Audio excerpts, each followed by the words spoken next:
Brasil. Só que ele começa a enfrentar várias dificuldades, como o preconceito e também a falta de dinheiro. Fala galera, hoje no Resumindo Filmes iremos acompanhar Pelé, o nascimento de uma lenda. E pessoal, nós estamos quase chegando a 450 mil inscritos, então bora dar aquela força pro canal e se inscrever e caprichar no like para bater a meta de 8.251 likes. E agora, bora lá. Começamos no ano de 1950, quando estava acontecendo a quarta Copa do Mundo. E aí conhecemos um garoto apelidado de Dico, que trabalhava engraxando sapatos. Só que logo ele é chamado por seus amigos e abandona o serviço para jogar futebol. E dá pra ver que essas crianças são bem pobres, pois estão jogando com uma bola improvisada com trapos. Após isso, Dico e seu irmão Zoca chegam em casa sujos por causa da partida. E aí o caçula entrega que eles estavam jogando futebol. E a mãe dos dois fica bem zangada, pois ela vê o futebol com maus olhos, já que o Brasil não tinha ganhado nenhuma Copa até então. Mais tarde, Dico sobe no telhado de um bar para ouvir o jogo da final da Copa. Só que logo a partida acaba e o Uruguai ganha do Brasil por 2-1. E aí Dico fica triste com o resultado e começa a chorar. Após isso, ele vê que seu pai está saindo do bar com lágrimas no rosto e por isso promete que ganhará a Copa para o Brasil um dia. Mas o pai do garoto está bem desanimado com o esporte e aconselha Dico a estudar e esquecer o futebol. No dia seguinte, Dico está trabalhando com sua mãe, que é uma empregada doméstica. E aí ela pede para o garoto terminar de limpar o chão e deixa o local. Só que logo, um jovem que mora lá chega conversando com seus amigos sobre futebol. Então o Dico fica animado em participar e fala que quer ser como o Pelé. Só que os rapazes começam a debochar dele, pois o garoto basicamente confundiu o apelido do goleiro do Vasco, que é Bilé e não Pelé. E por pura maldade, José derruba o balde que o garoto estava usando para limpar o chão. Então logo a mãe dele chega lá e se desculpa para não perder o emprego, apesar de Dico não ter feito nada demais. Mas antes de sair de lá, Dico rouba um folheto de um campeonato amador que aqueles jovens estavam conversando sobre. Já no dia do campeonato de Bauru, o garoto acha um jeito de jogar escondido sem a mãe dele saber. E aí vemos que Yuri costurou uniformes para o time, usando o lençol da cama da sua casa. Só que o do fofinho ficou pequeno demais, e ele decide jogar sem. E após algumas rodadas, o time do Dico consegue ganhar várias partidas. Só que a atenção das pessoas está toda focada no time dos Reis, que são aqueles mesmos jovens que humilharam Dico. E aí José vê que os garotos não têm chuteiras para jogar, e começa a debochar deles. Então Dico diz que eles precisam comprar umas, e o fofinho tem a ideia de roubar sacos de amendoins de um caminhão que estava próximo, para depois vender para os moradores, e assim juntar grana para comprar as chuteiras. E aí os garotos fazem isso, e José chega na barraquinha deles e começa a debochar do Dico, o chamando pelo apelido de Pelé. Mas aí o garoto se irrita de vez e dá um tapa na cara do José. Com isso, ambos os times começam a brigar, parecendo The Warriors brasileiro. Só que mais tarde, Dico chega em casa com a boca machucada e mente que apanhou da professora dele. Só que o pai do garoto percebe que ele está mentindo, decide acobertar, pois quer apoiar o sonho do Dico de virar um jogador profissional. Já na final do campeonato, Fofinho mostra que conseguiu comprar chuteiras usadas pro time. E aí o narrador começa a apresentar os times e chama Dico de Pelé, pois José mentiu sobre o apelido do garoto só para provocá-lo. Então o narrador informa que Valdemar de Brito está assistindo a partida, sendo esse um jogador famoso que representou o Brasil na Copa de 34. Com isso, a partida começa, e os Reis logo marcam 4 gols. Só que Dico percebe que o seu pai está assistindo, e decide tirar aquelas chuteiras enormes para jogar o futebol raiz que ele está acostumado. E aí ele começa a visualizar que está jogando na sua vila, e não no campo de futebol. Portanto, Dico dribla vários jogadores dos Reis, e marca um golaço, impressionando a todos. Vendo isso, os amigos do garoto também tiram as chuteiras, e eventualmente eles conseguem deixar a partida mais equilibrada. Só que infelizmente, os Reis vencem por 6-5.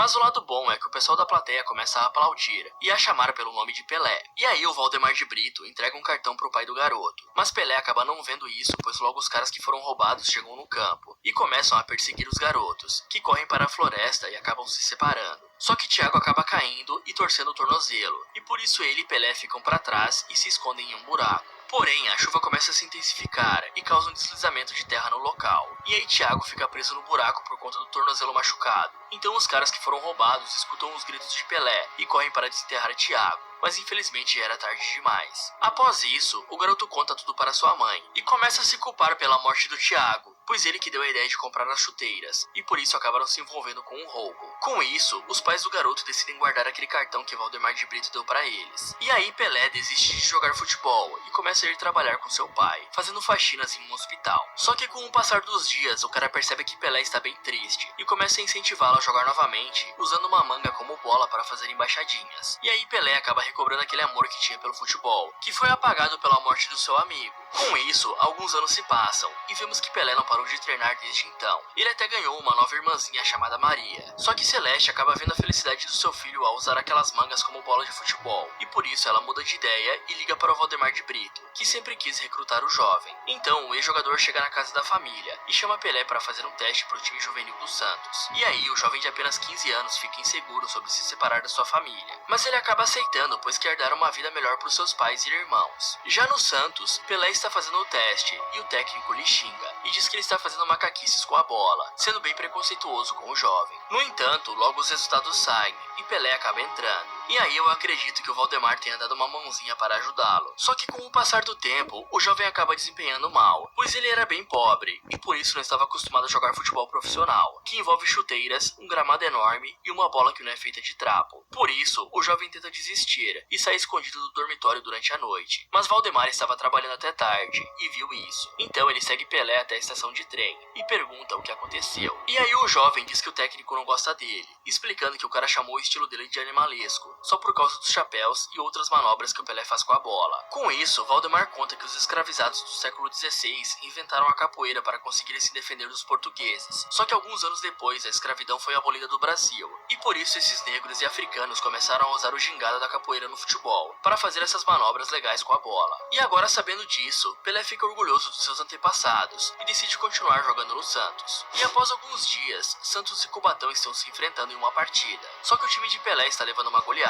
Então ele se lembra dos treinamentos que teve com seu pai e faz um golaço de bicicleta que impressiona até mesmo o técnico. E aí, o jovem ganha mais liberdade para jogar do seu jeito e vence vários jogos para o time juvenil do Santos. Só que logo, Pelé começa a chamar a atenção dos olheiros e por isso é promovido ao time principal. Então ele começa a ganhar um salário legal e faz uma visita para sua família, comprando um fogão novo para sua mãe e um radinho para o pai dele escutar os jogos de futebol. E aí o dia da convocação para a Copa de 58 chega e Pelé descobre que jogará para a seleção. Entretanto, o garoto só tem 16 anos e fica com medo de desapontar os brasileiros. Mais tarde, Pelé se reencontra com seu amigo Yuri e o garoto explica que o fofinho pegou um ano de cadeia, pois eles ainda continuam roubando lojas e outras coisas. Yuri também costurou um uniforme escrito Pelé atrás, o que faz com que Dico comece a aceitar mais esse apelido que o José deu pra ele. Após isso, o dia do Pelé viajar pro Rio de Janeiro chega e o pai do garoto dá um belo conselho pra ele, contando que já jogou profissionalmente também e que acabou falhando nessa carreira por não ter fé o suficiente no estilo que os antepassados deles criaram. Já no Rio, o jovem conhece o Garrincha e o Vavá, só que logo eles começam a conversar sobre a escalação e Pelé descobre que será um reserva. E como desgraça pouco é bobagem, vemos que convocaram José também, que não perde tempo e começa a falar mal do estilo do Pelé para a mídia, pois José é um titular e acha que seu estilo de jogar baseado nos europeus é superior. Após isso, o técnico da seleção ordena que o garoto corte o Black Power, e além disso ainda lhe proíbe de jogar ao estilo brasileiro, pois basicamente as pessoas ficaram ressentidas após a seleção perder a final da Copa de 50, e por isso o técnico quer imitar aquele estilo europeu, para ver se dessa vez o Brasil vence uma Copa do Mundo. Já no dia seguinte, a seleção começa a treinar para a Copa, e Pelé decide continuar jogando da mesma forma que o pai dele tinha ensinado. Só que o jovem acaba lesionando o joelho assim que toca na bola. E aí o médico analisa a lesão e informa que Pelé só poderá jogar na próxima temporada, ou seja, nada de Copa do Mundo. Então o rádio é ligado e todos começam a ouvir a mídia falando mal da seleção brasileira. E eu sei que isso pode soar estranho para vocês, mas naquela época o Brasil ainda não tinha ganhado nenhuma Copa, e por isso o nosso futebol não era tão respeitado assim. Após algumas semanas, a Copa do Mundo começa, e Pelé ainda está com o joelho zoado. Então ele fica acompanhando os jogos pela TV, e vemos o narrador dizendo que o Brasil é uma grande zebra. Mas apesar disso, a seleção consegue vencer os 2 primeiros jogos. Então Pelé começa a receber um tratamento especial de um amigo, que consiste em fazer chá com ervas que os povos africanos usavam. E com isso, o joelho do garoto dá uma melhorada. Só que o maior problema é que José e mais 2 titulares se machucaram jogando essa última partida contra a Inglaterra. E sem escolhas, o técnico é forçado a colocar Pelé para jogar, mesmo que o joelho do jovem não esteja 100%. E aí, a partida contra a União Soviética chega, e as pessoas da plateia começam a zoar Pelé, pois ele é bem menor que os demais jogadores. Então, o juiz apita e a partida inicia. E aí Garrincha e Vavá marcam um gol para a seleção. Só que Pelé está sendo feito de boneco de pano pelos russos, que são bem mais fortes fisicamente.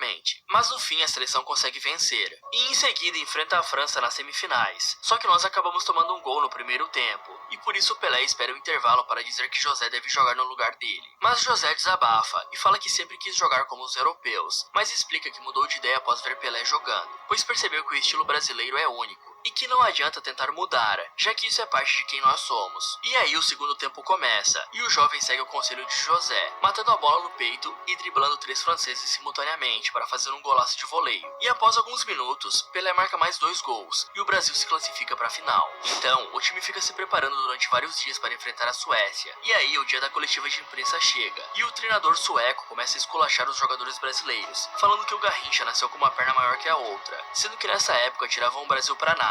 E a maioria das pessoas acreditava que a Suécia iria passar o carro na seleção brasileira. Já no dia seguinte, Pelé percebe que a moral da seleção está baixa e tenta propor um joguinho para animar. Mas Garrincha e Zito meio que falam pro Pelé não torrar a paciência. Só que José decide apoiá-lo e diz que isso pode ser uma boa, e por isso todos acabam topando. Então eles começam a fazer várias manobras com a bola pelo hotel, derrubando inclusive o açucareiro desse senhor que eu não sei o nome. Com isso, o treinador vê de longe todos os jogadores se divertindo e marca uma reunião com eles, explicando que cometeu um erro em tentar fazer os jogadores imitarem os países europeus, pois nós temos o nosso próprio estilo de jogar, e por isso devemos ser conhecidos por ele, independente de vitória ou derrota. Já no dia da partida, ficamos sabendo que o Brasil terá que usar um uniforme azul, pois a Suécia optou por usar um amarelo nessa final. Enquanto isso, vemos que Valdemar de Brito, o Fofinho e a família do Pelé estão acompanhando o jogo pelo rádio e pela TV. Já no estádio, o juiz apita e a partida inicia. Só que logo Pelé começa a tomar vários empurrões e faltas. Porém, o juiz faz vista grossa e ignora isso. E aí, aos 4 minutos de jogo, a Suécia consegue marcar um gol, o que deixa os brasileiros bem desanimados. Mas Pelé está decidido a não deixar o resultado da Copa de 50 se repetir,